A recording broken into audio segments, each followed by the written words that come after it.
report for the first ever Via Beata Zoom gathering. This is a piece of history, and we're going to be thinking a little bit about history before I give you the summary of what's taken place over this past year. Now, in the year 2014, Jill and I were in the porch at Bluntisham Church with Sheila, Anthony and one other, probably Cecily, and we were praying. It was before we had made the artwork for Bluntisham, and Sheila shared that she had seen a picture of a lighted fuse moving along the Via Beata trail and gathering pace as it did so. Now, I would like to read to you a card which we received this past Christmas. Just listen to this. Dear Steve and Jill, as I lay awake about midnight last night, I found myself thinking about the fact that next year, 2021, marks the 100th anniversary of the last true revival on English soil. The East Anglian revival of 1921, which began in Lowestoft.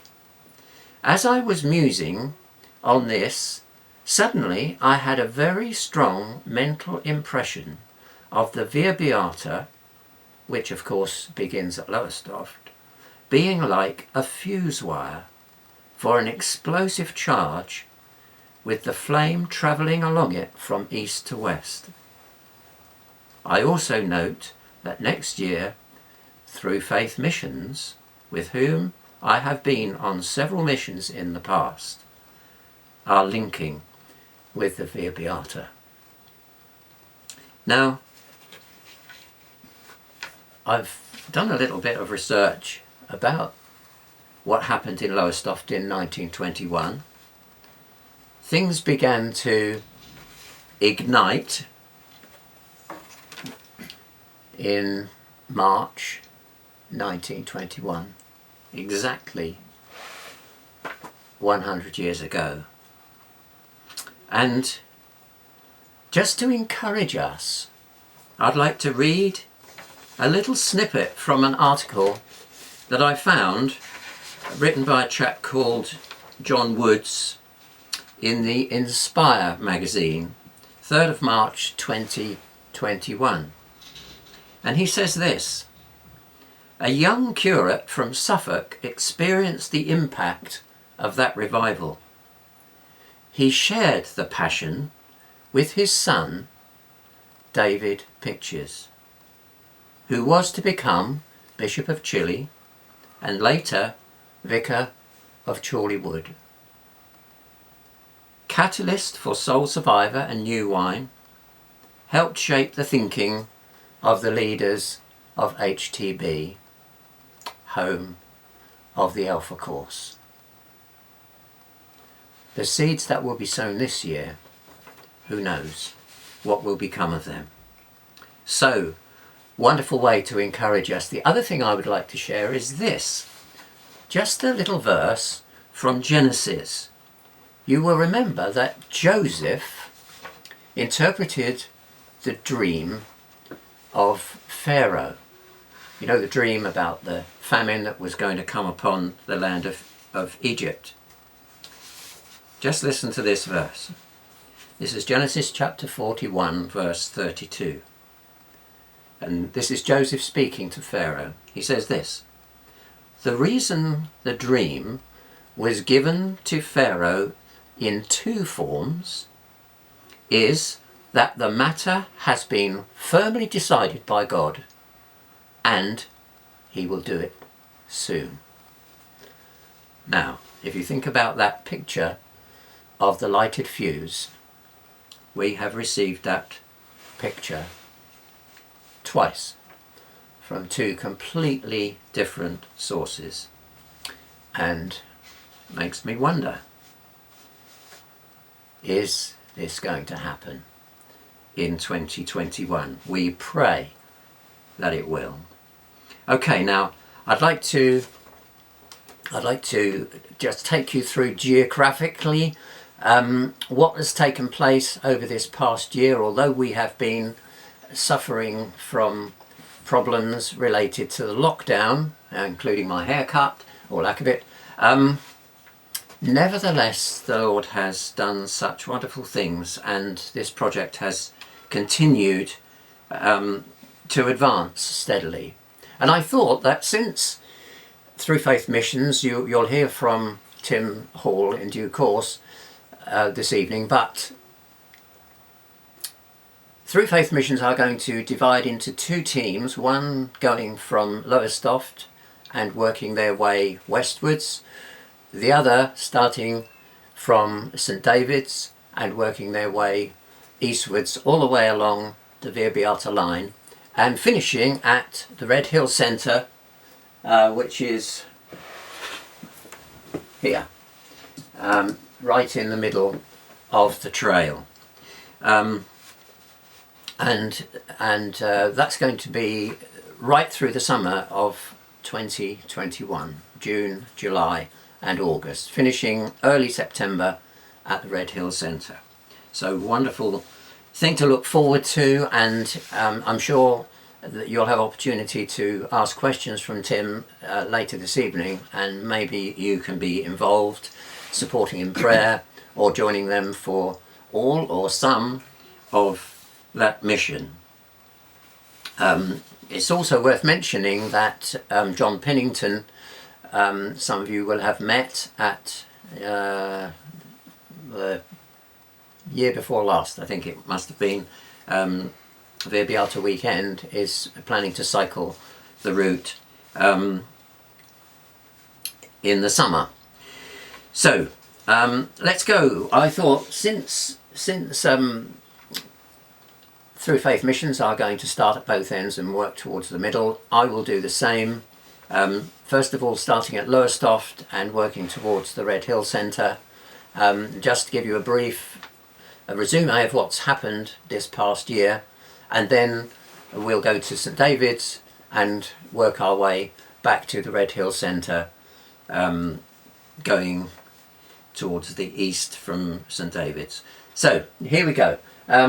First of all, let's look at Lowestoft, the South Pier at Lowestoft.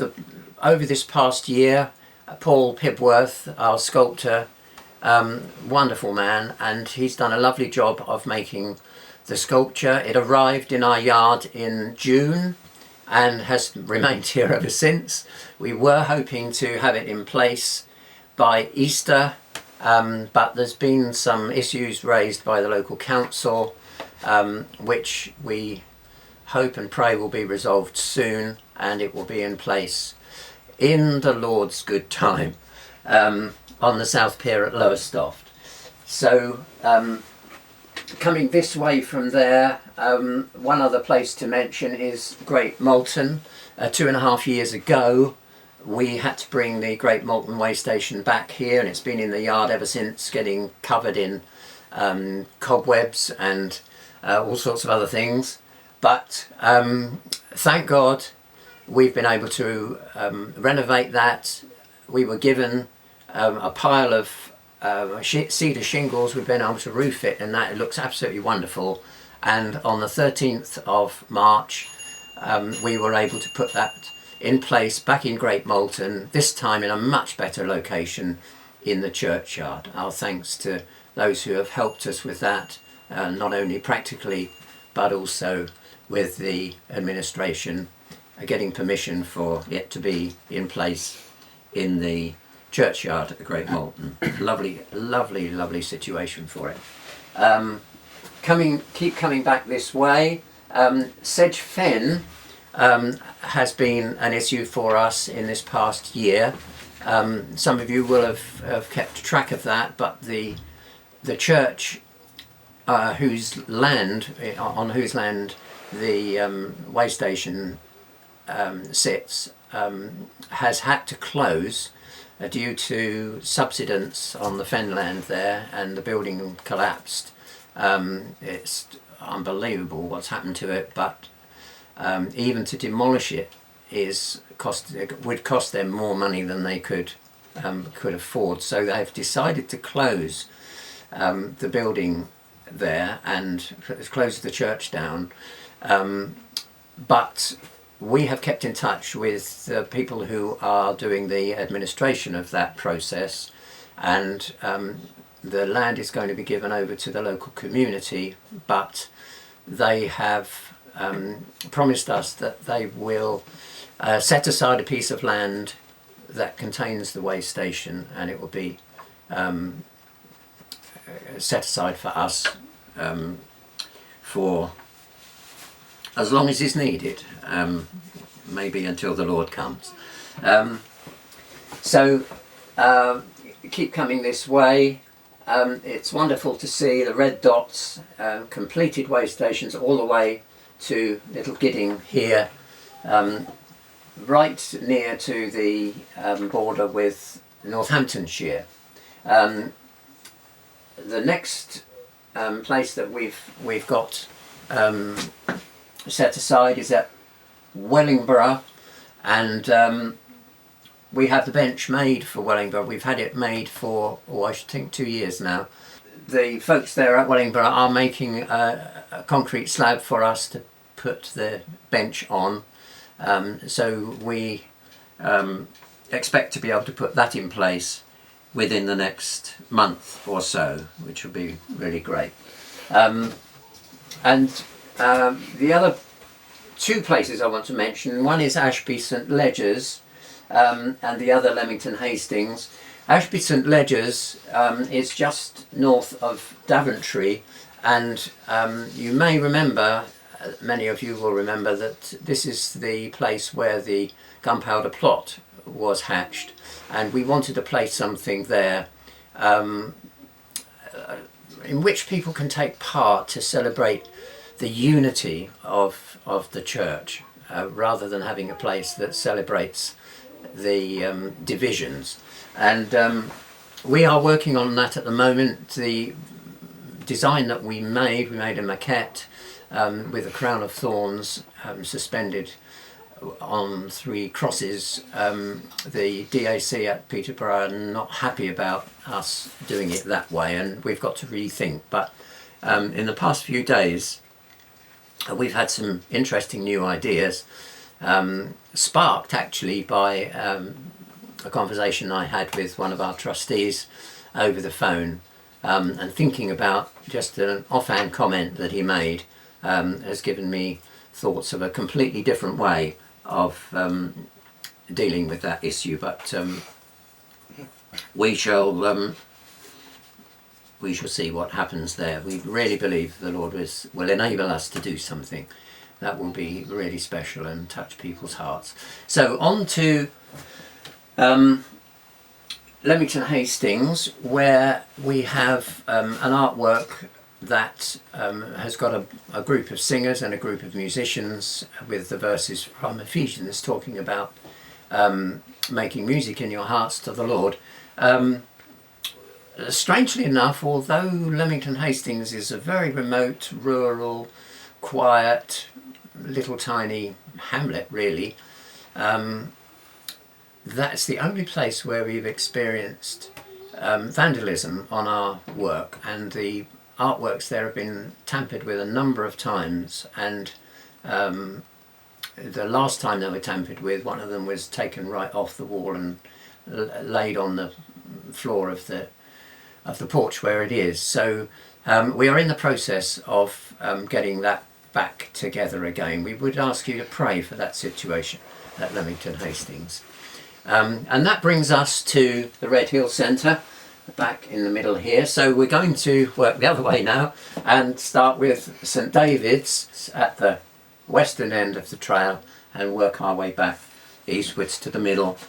At St David's, you may remember that we have been given permission to put an artwork in an alcove in the cathedral. We've sent drawings to the chapter there, and they've considered them. They're unhappy about some of the ideas that we want to put into that artwork, so that is in the process of being reconsidered by the team here. So we would ask you to pray about that, and pray for the Dean Sarah, and the chapter there, that we'll be able to come up with a good piece of artwork that will be make an important statement for people who are on the trail and for visitors to the cathedral there.